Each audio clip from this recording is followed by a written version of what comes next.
नमस्ते, मैं Pinky Siya coaching class centre से आपका स्वागत करती हूँ।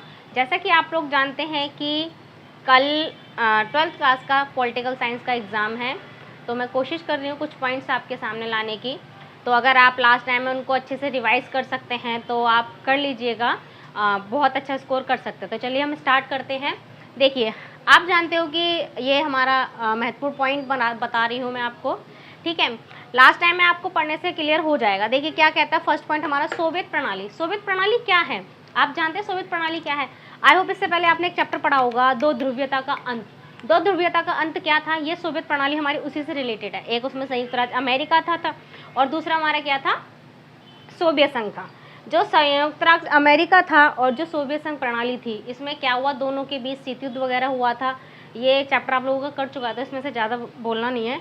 तो क्या है कि सोवियत संघ विघटन, जो सोवियत प्रणाली थी उसका विघटन हो चुका था पूरी तरीके से, सिर्फ संयुक्त राज्य अमेरिका बनी थी। तो सोवियत प्रणाली के में आपके बहुत सारे क्वेश्चंस आएंगे। तो फर्स्ट क्वेश्चन देखिए यही है, सोवियत प्रणाली है क्या, ठीक है। इससे रिलेटेड आपके क्वेश्चन आ सकते हैं कि इसका विघटन कैसे हुआ था, क्योंकि जब सोवियत प्रणाली ने संयुक्त राज्य अमेरिका के साथ शीत युद्ध किया था तो इसने अपना धन वगैरह, हथियारों की होड़ करी थी। इसने अमेरिका के पीछे, मतलब अमेरिका से किसी भी कदम में पीछे नहीं रहा था, जिसके कारण हमारा शीत युद्ध हुआ था। तो इसके विघटन का कारण सबसे पहला यही था कि उसने अमेरिका की होड़ करी थी, जबकि अमेरिका अपने आप में विकसित था, मान सकते हैं हम ये था, परंतु अमेरिका के अकॉर्डिंग कम था, इसीलिए इसका विघटन हुआ था इसके कारण। और इसमें मिखाइल गोर्बाचेव का एक क्वेश्चन जरूर आएगा। मिखाइल गोर्बाचेव कौन थे? मिखाइल गोर्बाचेव क्या थे? वो एक कम्युनिस्ट पार्टी के महासचिव थे। उनका क्या उद्देश्य था, मतलब उन्होंने सोचा तो ये था कि उस सोवियत प्रणाली को बचा लेंगे, सोवियत संघ को बचा लेंगे, परंतु वो सोवियत प्रणाली को सोवियत संघ को बचाने के लिए आए थे, परंतु लोगों ने उनके साथ क्या किया, गलत व्यवहार किया, उल्टा उन पर इल्ज़ाम लगा दिया कि नहीं तुमने तो हमारे पार्टी को तोड़ दिया, ये कर दिया। तो इसलिए सोवियत प्रणाली में मिखाइल गोर्बाचेव का एक मेन पॉइंट है, आपका इन दोनों में से एक जरूर आएगा, ठीक है। नेक्स्ट है इसी चैप्टर में शॉक थेरेपी। शॉक थेरेपी है क्या? आघात पहुंचाकर उपचार करना, अर्थात चोट पहुंचाकर उसका इलाज करना। तो यही शॉक थेरेपी है। शॉक थेरेपी का मतलब क्या था, जब शॉक थेरेपी आई थी सोवियत प्रणाली के विघटन के बाद शॉक थेरेपी ने क्या कर दिया, सब कुछ तहस नहस कर दिया था। वहाँ की जो भी अर्थव्यवस्थाएं थी, वहाँ की जो भी उन्होंने नियम कानून बनाए थे, उनको पूरी तरीके से विघटित कर चुका था। इसीलिए शॉक थेरेपी का एक इंपॉर्टेंट क्वेश्चन आएगा जरूर। इसके परिणाम क्या हुए थे, शॉक थेरेपी क्या है, आप इसको भी बहुत अच्छे से कर सकते हैं, ठीक है। और नेक्स्ट देखिए क्या है आपका, यूरोपीय संघ। यूरोपीय संघ पता है आपको क्या है? जब सोवियत संघ का विघटन हो चुका था तो संयुक्त राज्य अमेरिका बचा था, और उसमें फिर यूरोप में अच्छे आविष्कार, अच्छी मतलब यूरोप के अंदर राजनीतिक, आर्थिक और व्यावसायिक वगैरह को ऊंचा उठाने के लिए, इन सभी को तेज बनाने के लिए, इन सभी का विकास करने के लिए क्या हुआ था, यूरोपीय संघ का संगठन हुआ था, यूरोप संघ का निर्माण किया गया था। यूरोप संघ क्या है? एक गठन है जिसमें करंट में 27 देश हैं और उसकी जो हेड है ब्रसेल्स में है, ठीक है। उसके बाद जैसे हमारा यूरोपीय संघ है, सेम इसी तरीके से हमारा क्या है, आसियाना।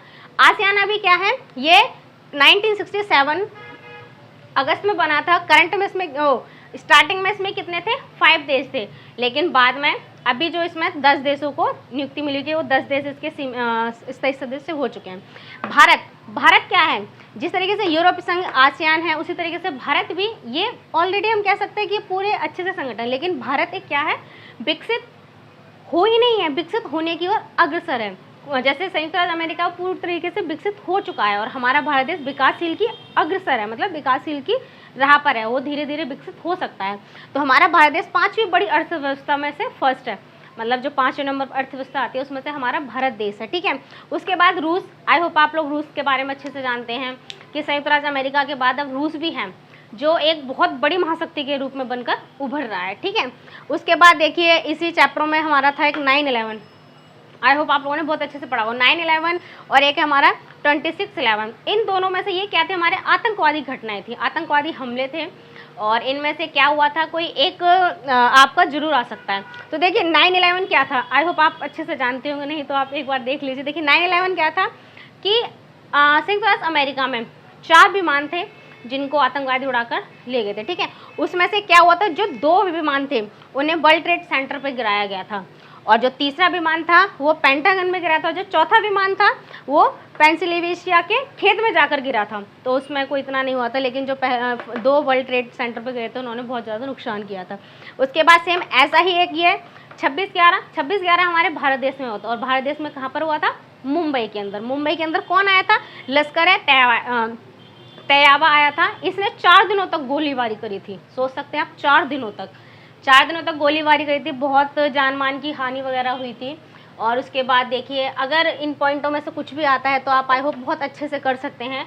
लास्ट टाइम अभी तो आपके पास पूरी रात पड़ी हुई है तो आप इनको एक बार अपनी बुक से बहुत अच्छे से देख सकते हैं, ठीक है। उसके बाद हमारा आता है क्योटो प्रोटोकॉल। क्योटो प्रोटोकॉल है क्या? आई होप आप अनजान नहीं होंगे इस वर्ड से। आपने पढ़ा है तो आप कुछ तो जानते होंगे क्योटो। राइट, ये क्या है? Green house affected. Green house affected का मतलब क्या है कि हमारे वर्ल्ड में, मतलब हमारे विश्व में जो ग्रीन हाउस गैसेस उत्पन्न हो रही हैं उनको कम करने के लिए क्या किया गया है? क्योटो प्रोटोकॉल की स्थापना की गई है। कब की गई थी? जापान 1997 में। तो इसमें क्या है, ये से एक दो क्वेश्चंस जरूर आ सकते हैं, आप एक बार अच्छे से देख लीजिएगा कि हमारे पूरे विश्व में जो ग्रीन हाउस मतलब जिसको ग्लोबल वार्मिंग कहते हैं, तो वो जो गैसें उत्पन्न हो रही हैं उसको कम करने के लिए हमारा क्योटो प्रोटोकॉल। वैश्वीकरण, आई होप सब जानते होंगे। वैश्वीकरण क्या है? वैश्वीकरण का अर्थ है पूरे विश्व को एक छोटे से कह सकते हैं, एक छोटे से कुछ भी एग्जाम्पल ले सकते हैं, एक छोटे से टुकड़े में या एक छोटे से बंधन में बांधना। मतलब हम पूरे देश के अंदर कहीं से भी आयात निर्यात कर सकते हैं। यही हमारा क्या हो जाता है? वैश्वीकरण। सिर्फ इसमें आयात निर्यात नहीं करते, संस्कृति, मान सम्मान प्लस जो भी हमारी अर्थव्यवस्थाएं होती हैं, जो नई नई टेक्नोलॉजी होती हैं, उन सभी का भी हम क्या करते हैं? एक दूसरे के साथ आदान प्रदान करते हैं। इसी को हम क्या कहते हैं? वैश्वीकरण। आपका वैश्वीकरण से भी एक दो क्वेश्चन जरूर आएगा। नेक्स्ट देखिए क्या है? राष्ट्र निर्माण की चुनौतियाँ। आई होप राष्ट्र निर्माण की चुनौतियाँ, ये कब की बात कर रहा है? 1947 की। सॉरी बेटा, थोड़ी तबीयत ठीक नहीं है। तो क्या है, 1947 में क्या हुआ था? आप लोग बहुत अच्छे से जानते हैं, हमारा भारत देश आज़ाद हुआ था। जब हमारा भारत देश आज़ाद हुआ था तो आज़ाद होने के साथ साथ में उसमें और भी कुछ हुआ था। यस, क्या हुआ था? हमारा भारत देश आज़ाद होने के साथ में हमारे भारत देश से पाकिस्तान भी अलग हो गया था। हम लोगों ने ये सोचा नहीं था कि हाँ हम आज़ाद होंगे, लेकिन इस तरीके से आज़ाद होंगे कि हम आज़ाद तो हो गए थे लेकिन हमारे ही देश का एक टुकड़ा, एक हिस्सा अलग हो चुका था, वो पाकिस्तान के रूप में था। तो उस समय में जब हमारा भारत देश आज़ाद हुआ था, आज़ाद होने के साथ में क्या था कि बहुत सारी चुनौतियाँ आई थी। आपको एक एग्जांपल बताऊँ, आप लोगों ने गदर मूवी फर्स्ट देखी है? जो गदर मूवी फर्स्ट देखी है ना, तो उसका जो स्टार्टिंग का सीन है वो बेटा डिट्टो जो हम लोगों ने किताबों में पढ़ा, जो 1947 में हुआ था, उसका ही चित्रण है वो, कि किस तरीके से लड़कियों के साथ मतलब बहुत गंदा सीन किया जाता था। ट्रेनें भर के यहाँ से जाती थी, वहाँ आती थी, वहाँ से लोग अगर यहाँ आ जाते थे तो उनको रहन सहन, मतलब बहुत बेकार स्थिति थी, शायद हमारी कल्पना से भी परे थी। सॉरी बेटा। तो उस समय क्या था, सरदार वल्लभ भाई पटेल थे, तो उस समय रजवाड़े हुआ करते थे। रजवाड़े का मतलब क्या है? एक पर्टिकुलर एरिया एक राजा के हाथ में हुआ करता था, एक व्यक्ति के हाथ में हुआ करता था, वो उसका क्या होता था? अधिकारी होता था। तो उस समय 556 के आसपास हमारे रजवाड़े थे। तो उसमें आपने एक नाम सुना होगा, सरदार वल्लभ भाई पटेल। कौन है सरदार वल्लभ भाई पटेल? सही पकड़े हैं, कौन है? हमारे भारत देश के फर्स्ट उप प्रधानमंत्री और गृह मंत्री हैं, ठीक है। तो जो वो 556 रजवाड़े थे, उनको मिलाने में सरदार वल्लभ भाई पटेल की बहुत बड़ी भूमिका है, ठीक है, बहुत बड़ी भूमिका है। उसमें से जम्मू कश्मीर, जम्मू कश्मीर क्या है?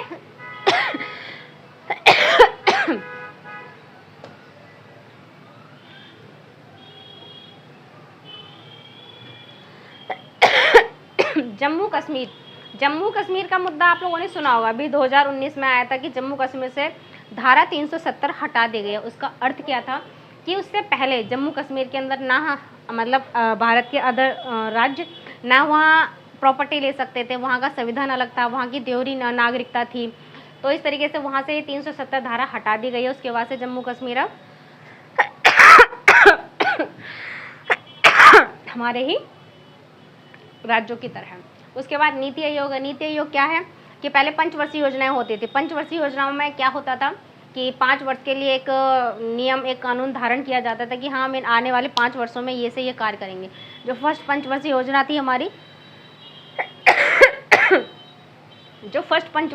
थी हमारी वो कृषि के लिए की गई थी। तो अब तक वो ये पंचवर्षीय योजनाएं आती रही थी, लेकिन मोदी जी के आने के बाद उसको बदल दिया गया नीति आयोग में, ठीक है। उसके बाद भारत की विदेश नीति। आप बता सकते हैं हमारे पड़ोसी देश कौन कौन से हैं? बताइए बताइए। श्रीलंका, पाकिस्तान, बांग्लादेश, नेपाल, चीन, म्यांमार, ये सभी हमारे क्या हैं? पड़ोसी देश है। तो देखिए भारत की विदेशी नीति का मतलब क्या हो गया? जो हम दूसरों के साथ नीति करते हैं, अर्थात दूसरे देशों के साथ। तो जो हमारे पड़ोसी देश है ना, उन सभी के साथ हमारा कैसा संबंध है? आप पंचशील का नाम आपने सुना होगा। पंचशील 5 सिद्धांत थे जो चीन के साथ किए गए थे। कब? प्रधानमंत्री नेहरू जी के समय में किए गए थे। लेकिन 1962 में जब चीन ने हमारे भारत देश पर आक्रमण कर दिया था, तो उसके बाद से ये कोई भी कानून नहीं माना गया। ठीक है। उसके बाद आता है हमारा चुनाव आयोग। चुनाव आयोग क्या है कि 25 जनवरी 1950 को इसका गठन हुआ था। मतलब हमारा भारत देश आज़ाद होने के बाद चुनाव आयोग का गठन हुआ था। पहले हमारे चुनाव आयोग के कौन थे? सुकुमार सेन थे। और फर्स्ट जो इलेक्शन हुआ था, मतलब जो चुनाव हुआ था हमारा, 25 अक्टूबर से 1951 से 21 फरवरी 1952 के बीच हुआ था। तो आप समझ सकते हैं उस समय क्या कंडीशन रही होगी हमारे भारत देश की, कि उसी समय तो हमारा भारत देश आज़ाद हुआ था और रजवाड़ों की समस्याएं थी। फिर 370 मतलब जम्मू कश्मीर में लगी थी। बहुत सारे रजवाड़े ऐसे थे जो बेटा फ्री मतलब जो भारत देश में मिलने के लिए तैयार ही नहीं थे, जिसमें हैदराबाद हो गया। और अभी भी आप देख सकते हैं असम वगैरह जो है हमसे थोड़ा सा पिछड़े हैं। पिछड़े क्या है? हमारी सारी फैसिलिटीज़ उन लोगों को नहीं मिल पाती, उनके अधिकार हमारे अधिकार उनको नहीं मिल पाते। तो ठीक है। और आपका क्या है, सरदार वल्लभ भाई पटेल, इस तरीके से एक क्वेश्चन ज़रूर आएगा, तो आप प्लीज़ उसमें से ज़रूर कीजिएगा। बाकी इसमें शॉक थेरेपी का हो गया।